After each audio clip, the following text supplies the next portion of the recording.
Those going to the beaches for a dip can now check if the seawater is clean and safe before heading out.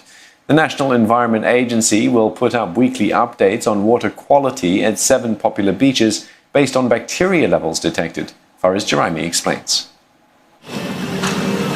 It's nice to cool off with a swim on a hot day, but it may not be a good idea if the water's dirty, especially for vulnerable groups like children or the elderly.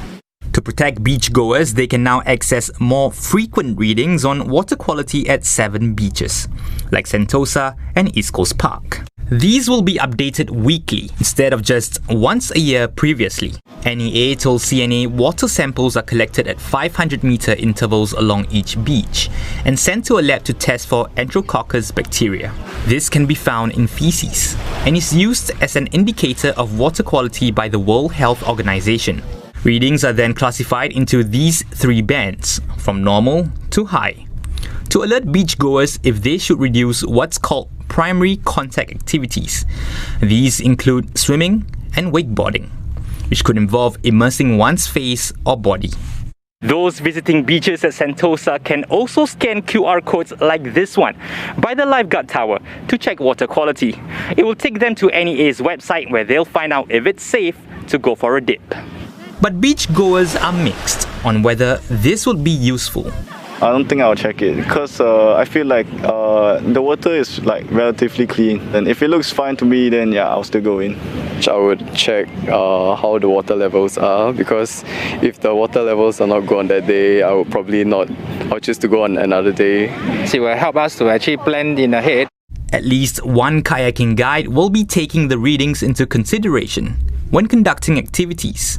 If you go to the beach like in Sentosa, you want to just swim, right? Yeah, so if water quality is not normal, then no swimming, but kayaking, we might still carry on.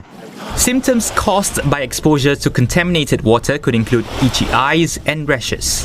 But the doctor we spoke with says things could get more serious for those with health conditions.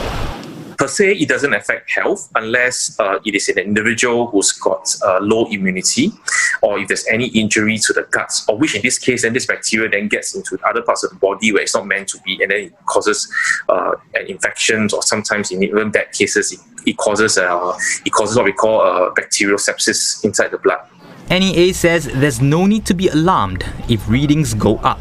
That's because bacterial levels are not permanent, as beach water is continuously flushed and mixed by currents. But the agency will monitor the situation and conduct investigations if water quality deteriorates to the worst band.